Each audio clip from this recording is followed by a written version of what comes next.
In this short video session, we'll see how in object-oriented Abap we all know how to set the event handler, like using the set handler for all instances or specific instances. But today we'll learn one more thing. We can activate the event handler and deactivate the event handler by in addition, using some addition to the set handler. So here we have a simple program. Here we have class, we have event, and it is having one method. So normally in the method implementation, we just raise the event here, and we have another class where there is a event handler method, and this method in the static time says that okay, it handles the event of this class, and the event handler method just writes what it receives. Okay. Now basically what we do here, we create a object of the this class and also the object of the event handler class here. Now, so now what we do here, we write the statement now.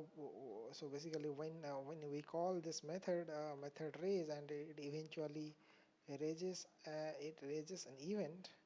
So now in the runtime this method should be called, because this is the method which says that it has to handle this event of this class. So now we have to, in the runtime we have to say that okay, we have to write this event handler registration. We have to say okay, this is the handler method, and this method handler should be called for all the instances or objects who raises this event, so that is the meaning.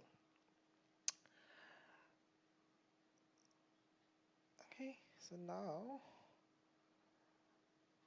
so then after that, when we call this method raise, what happens, it raises the event, and if you see this event is raised, and alternately this method gets called, and we have the output we received.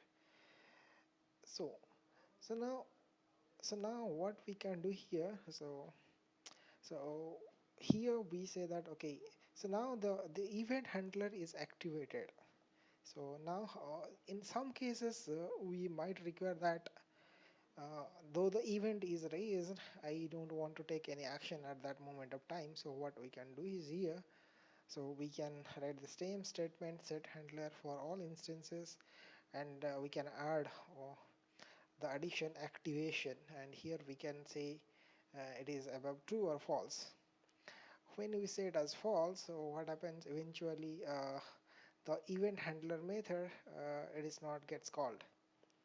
So basically if you see for all instances and activation, we can pass as x or above true, both are identically same. By default it is activation is x, and sometimes if we do needed to deactivate some moment of time, then we say have to say it above false.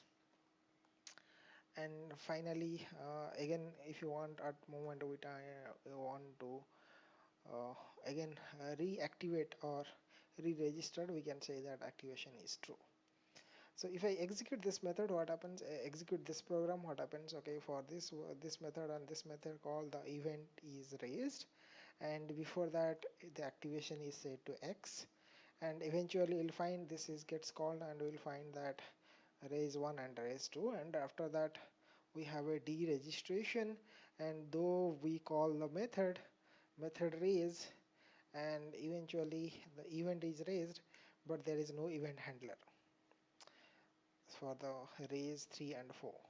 So finally then we say okay, again we activate the event registration, and for 5 and 6 it is raised. Okay, then if we straight away will execute the program, we'll find raise 1, raise 2, there is no raise 3 and 4, and finally raise 5 and 6. Okay, and in the debugger also we can see what happens here.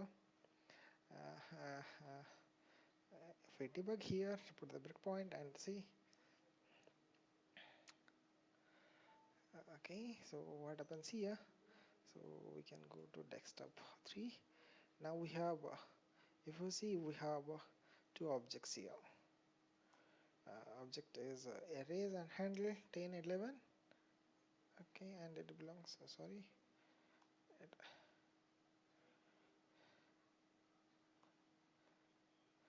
of this class and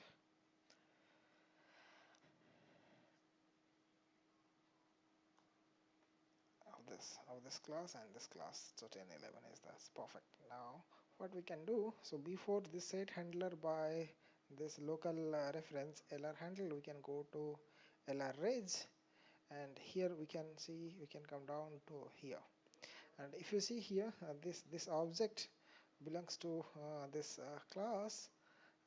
LCL event raise has one event called evt, but right now it doesn't know who is the event handler.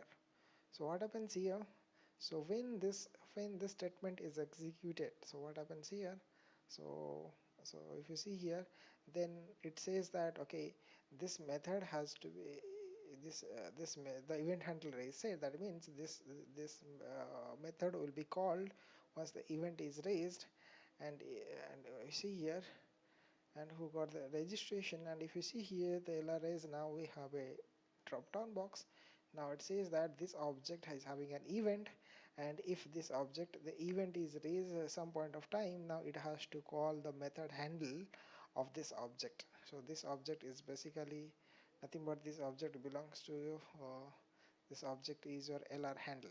If you 11 star something, so this is how.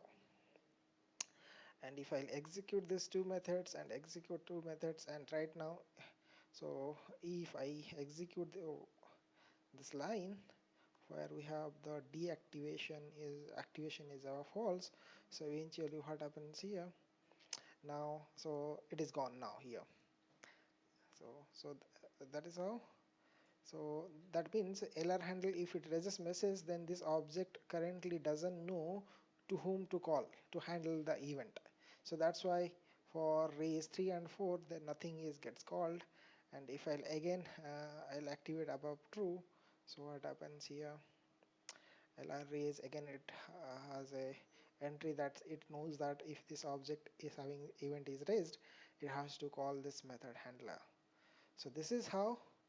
Uh, In the runtime, we can control the activation and deactivation of the event handler by adding this addition activation above true or above false. Hope it makes clear. Thank you.